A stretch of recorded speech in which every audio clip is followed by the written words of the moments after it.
Donc aujourd'hui, tu fais le constat d'un échec des politiques agricoles et de la capacité à nourrir les gens. Qu'est-ce que tu peux dire de tout ça? Ah oui, ça, je peux dire que c'est très cruel quand tu as été paysan pendant 40 ans et que tu t'aperçois qu'au bout de 40 ans, tu aurais peut-être dû t'en apercevoir un peu avant d'ailleurs, il y a une situation alimentaire en France qui est catastrophique et une situation agricole qui n'est guère plus enviable. Donc ça, c'est un constat qu'on a commencé à faire il y a déjà une bonne décennie pour l'alimentation. Celui sur la destruction de la paysannerie a été fait pratiquement dès les années 70, quoi. On pourra revenir là-dessus tout à l'heure.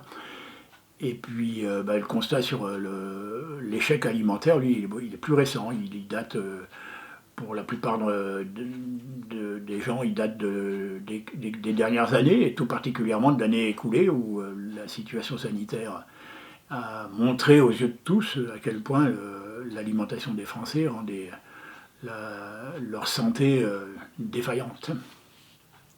Comment on en est arrivé là, quoi? Qu'est-ce qui a conduit à ce qu'on arrive à Ouais, cette alors situation? je suis pas historien bien sûr, mais enfin, dans le cours d'une carrière, tu as quand même, déjà en commençant par ta propre histoire à toi, tu as un petit reflet de à quoi on est soumis. On a été soumis et on est encore soumis. Tu vois, nous on s'est installé dans les années 70, ici en 77, après on s'est installé en 75 dans les Côtes du Nord, puis après on est revenu ici 2 ans plus tard. Quand on s'est installé à cette époque-là, il y avait le discours qui se tient moins maintenant, mais qui est encore, je pense, pour certains assez prenant, que l'agriculture française allait nourrir le monde. Tu vois, qu'on allait nourrir le monde, on avait ce devoir-là, on était dans une situation pédoclimatique idéale pour faire de l'agriculture, historique aussi, puisque la France est quand même un grand pays agricole depuis des siècles, une situation politique stable qui permettait d'avoir, l'espérance d'avoir un volume de production suffisant et de qualité pour envoyer partout sur la planète de quoi nourrir des populations affamées, quoi. Des populations, on parlait des pays du tiers-monde, qui étaient décrits à cette époque-là, qui étaient décrits comme s'il y avait 90% de la planète qui mourait de faim, quoi. Il y avait certes des épisodes de faim assez. En Éthiopie, je ne sais pas si vous. C'est la France qui allait nourrir le monde.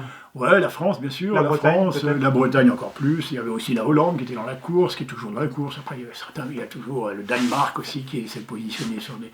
Puis de manière générale, les Occidentaux, quoi, l'agriculture occidentale qui s'est. Ça, c'était l'horizon qu'on nous présente. Les outils pour arriver à ça, ils existaient déjà. Ils ont été l'objet d'une politique publique qui a été construite et écrite au début des années 60, 61, 62, les politiques de modernisation agricole. La décennie précédente, on se rend compte avec le recul que s'était mis en place tout un outil de conviction idéologique à travers la planification d'État qui a rencontré peu d'obstacles, ou en tout cas a roulé très rapidement sur les obstacles qu'il a rencontrés, qui était cette idée-là qu'il fallait industrialiser l'agriculture pour pouvoir nourrir le monde et pour pouvoir sortir la paysannerie de la misère aussi. Il y avait ça, y compris dans les CIVAM à l'époque, il y avait cette idée-là assez forte, que le milieu paysan était un milieu pauvre, archaïque, et qu'il fallait se débarrasser de ça. Donc on a mis une politique industrielle censée venir à bout de la faim et émanciper le paysan de la pauvreté et de la saleté dans laquelle il vivait depuis la nuit des temps. Je caricature à peine, parce qu'on a des propos assez. On retrouve des propos assez costauds sur ce sujet-là, jusque dans les années 70, de la part des gens qui travaillaient dans les ministères, quoi. Et ça a fonctionné quand même, tout le monde bouffe, tout le monde mange en France aujourd'hui. Ça c'est autre chose, mais la politique, elle a été très efficace. Ouais. Elle a été extrêmement efficace. Très rapidement, en 15 ans, tous les objectifs fixés ont été atteints. C'est-à-dire que la paysannerie a diminué de moitié. L'équipement industriel s'est installé en un rien de temps. Les machines, il y avait tout un tas d'outils qui ont été mis à disposition. C'est construit dès cette époque-là ce qu'on appelle aujourd'hui un complexe agro-industriel qui a la main sur la politique d'État. Ce complexe agro-industriel, il est formé de l'État et de son administration, mais aussi du syndicalisme majoritaire, par exemple, qui est l'appareil idéologique. La FNSEA. Ouais, la FNSEA, et ses satellites. Hein. On parle des JA aussi, mais on parle de tous les organismes professionnels de l'enseignement agricole, de la banque, et j'en passe, et des constructeurs, tracteurs, constructeurs de pesticides et tout ça, tout ce, voilà, les gens qui Les coopératives, tiennent. Les coopératives, c'est une histoire particulière, mais elles ont rejoint ce mouvement-là, bien sûr. Ouais. Et à tous, j'allais dire, voilà, tous ces gens-là, ils sont copains à cul et chemise, que ce soit un fonctionnaire d'État ou un dirigeant d'une je sais pas moi, une coopérative ou d'une entreprise de laitière, de collecte de lait, de transformation de lait, tout ça, ils se marient entre eux, font des enfants entre eux, ils passent de l'un à l'autre, tout ça, c'est une grande famille, c'est un grand complexe, tout le monde, tu me tiens par la barbichette, et là-dedans, c'est impossible de séparer une partie de l'autre. En fait, c'est même pas au départ, nous on disait que c'était une cogestion de la politique publique par un syndicat majoritaire. C'est une erreur d'analyse qu'on faisait, parce qu'il n'y a pas de cogestion, il y a une gestion de la politique publique par et l'État et le syndicat majoritaire et son appareil autour. Le syndicat majoritaire, là-dedans, les paysans, ils ne sont pas grand-chose dans le syndicat majoritaire. Hein. C'est un appareil idéologique très, très puissant, plutôt que d'être un syndicat au service de ses adhérents. Quoi. Okay. Alors, en gros, c'est comme ça que, je ne sais pas si j'ai répondu à ta question, mais tu peux la reposer. Et ce complexe agro-industriel, il a mené à quel constat aujourd'hui on peut faire sur comment les gens mangent, comment la production est structurée, comment évolue le nombre de paysans, tu as dit qu'il y en avait moins. Du coup, sur l'échec de cette politique publique-là, elle a été très efficace parce qu'elle est arrivée à ses objectifs, qui étaient de diminuer la population agricole et qui était aussi censé, mais ça c'est autre chose, qui était aussi censé amener le niveau de vie des paysans au niveau de l'ensemble de la population française. Il y avait ça dans les objectifs de la loi, ça a été, on peut dire que ça par contre, ça n'a pas été tout à fait réalisé. Donc, et puis, dès 15 ans après, et là je reprends les propos qui ont été repris d'ailleurs 50 fois, du concepteur de la loi, Edgar Pisani, donc, qui a donné son nom aux lois de modernisation, les lois Pisani, qui lui-même, 15 ans après, dans les années 70, a dit quand une loi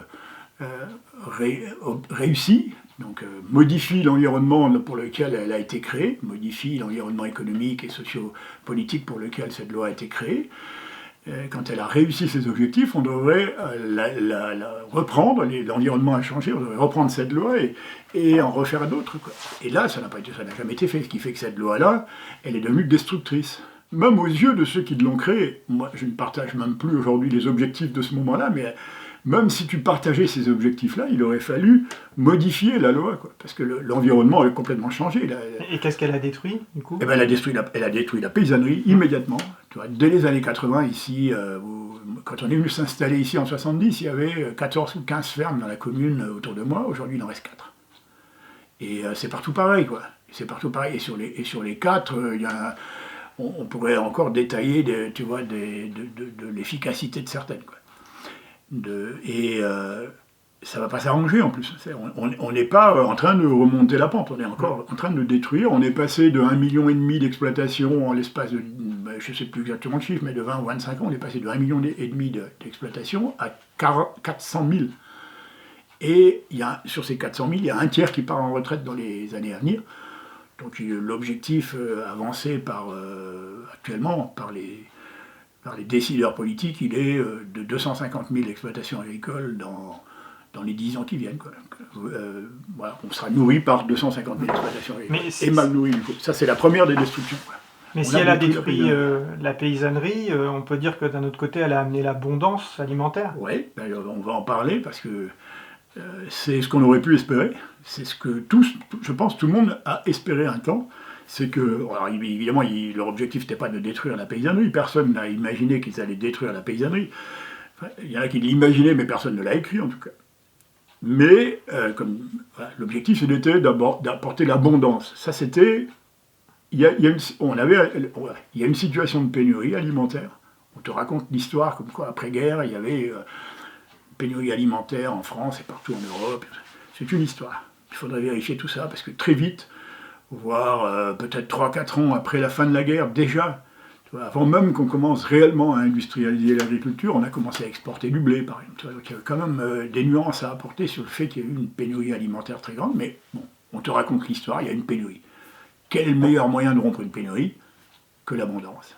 Ça paraît logique, quoi. À toi comme à moi, il y a de la pénurie, on va créer l'abondance. Eh bien là, on a créé l'abondance, et l'abondance est devenue un problème. Parce que là, on voit qu'aujourd'hui, dans cette abondance-là, eh bien, on est obligé de faire un constat très cruel qu'il y a, à l'heure où je te parle, là, en janvier 2021, il y a 7,5 millions de Français qui sont à l'aide alimentaire quasi quotidiennement, que le chiffre de précarité alimentaire au mois d'octobre, il était de l'ordre de 10 à 12 millions de Français, et plus fort encore que les enquêtes qui ont été menées en octobre par le Secours populaire ont montré que 26 millions de Français ne consommaient pas la nourriture qu'ils désiraient. Parmi lesquels 26 millions, il y en a une bonne partie qui a un revenu compris entre 1000 et 2000 euros. Donc tu vois, on n'est pas uniquement dans l'analyse de la pauvreté extrême, qui serait déjà cruelle si on faisait ce constat-là, qu'on ait laissé sur le bas-côté de la route 10 millions de nos concitoyens, mais en plus d'avoir cette pauvreté extrême, on a une profonde insatisfaction alimentaire qui est en train de se transformer en ressentiment. Et je ne te ferai pas de dessin, le ressentiment en politique, c'est ce qu'on peut faire de pire pour, tu vois, en matière de choix politiques, on voit très bien où peut nous mener demain le ressentiment de toute une partie de la population. Ouais. Et donc, tu as parlé des pauvres, de l'aide alimentaire. Comment ça se passe quand tu aurais des exemples Ouais, tu vois, sur l'aide alimentaire, si je te dis ça d'où je suis, moi, ou d'où j'étais il y a 15 ans, mettons. Tu es paysan, producteur de lait, de viande, ou d'autres choses d'ailleurs. Tu entends parler régulièrement des Restos du Cœur qui font leur office. Il y a quelques personnes dans la précarité qui sont, auxquelles il faut être attentif. Il y a une urgence économique, il y a des gens qui, pour des raisons ponctuelles, ont besoin que tu viennes soutenir. Bon, ça te fait écho quand tu étais gamin au clochard que tu pouvais voir dans les rues et que chacun dans le quartier et dans les villages venait de temps en temps ou se moquer ou soutenir, enfin tu vois, participer de la vie sociale, mais c'est tout à fait autre chose, quoi. On est très très loin de cette image-là qu'on pouvait avoir encore dans l'esprit, au moins ceux de ma génération, et on découvre que l'aide alimentaire, c'est quelque chose donc, qui est institué. Ouais. On a découvert ça à l'occasion très précise de la bascule des années 2010. Là, il y a eu une réforme européenne de l'aide alimentaire. Ça nous a obligés à être attentifs à ça. C'est une politique agricole, l'aide alimentaire. C'est vraiment une politique agricole parce qu'elle a un volume énorme qui sert à ajuster les volumes agricoles, quoi. La surproduction agricole est écoulée à l'aide alimentaire et ça permet de faire l'ajustement de la production. Donc il faut des pauvres au système de production agricole pour exister. Mais c'est peut-être bien quand même que les pauvres puissent avoir de l'aide alimentaire. Oui, je pense qu'on est quelques-uns à avoir eu, à s'être dit ça, ce que je te disais là, on s'est dit ça, on s'est dit bah oui, écoute, il y a des pauvres, pourquoi pas, ils ne vont pas le rester toute leur vie. Ils le sont ponctuellement. Ça peut être par exemple des étudiants moins de leurs études qui n'ont pas, ils n'ont pas les bourses suffisantes. Pourquoi on ne les aiderait pas à manger des choses de ce réflexe? Je pense que ça a dû nous traverser l'esprit, puisqu'à un moment, on a proposé à l'État de mettre dans l'aide alimentaire de la bio et des circuits courts. Voilà, donc on s'était dit, on va améliorer l'aide alimentaire. L'État nous a fait comprendre à l'époque, c'était en 2012, il ne fallait pas qu'on se mêle des affaires qui n'étaient pas les nôtres. Et c'est là qu'on s'est dit, mais pourquoi ce n'est pas les nôtres? Parce que l'aide alimentaire est un phénomène industriel, et vraiment attaché à la production industrielle. Et donc là, on était rentré on a mis les doigts dans quelque chose qui ne nous regardait pas. Donc on a été ramené dans nos buts, et nous, on s'est reposé une question totalement différente, qui est, comment ça se fait qu'il y a tant que ça de personnes qui n'ont pas accès à l'alimentation alors qu'il y a de l'abondance? Quel est le mécanisme profond économique et lié à la production, qui est notre boulot, quoi, qui fait quel est ce mécanisme-là, qui fait que à l'époque c'était 5,5 millions de personnes n'ont pas accès à l'alimentation, parce que ce soit clair, être à l'aide alimentaire, ce n'est pas avoir accès à l'alimentation. Ce n'est pas être bénéficiaire du droit à l'alimentation, c'est être rempli. Voilà, On te nourrit pour que tu tiennes debout. Un sac vide ne tient pas debout, donc on te remplit. On ne peut pas te laisser mourir de faim aujourd'hui, dans une société comme la nôtre. Donc on te remplit, mais tu n'as à aucun moment la main sur ton alimentation. À aucun moment tu ne choisis, tu ne peux pas refuser. À aucun moment, c'est tout ce qu'il y a de plus violent possible en termes d'alimentation que d'être bénéficiaire de l'aide alimentaire. Donc le système agro-industriel a détruit la paysannerie et a détruit l'alimentation de au moins 5,5 millions de Français. Voilà le constat qu'on avait fait il y a déjà une dizaine d'années.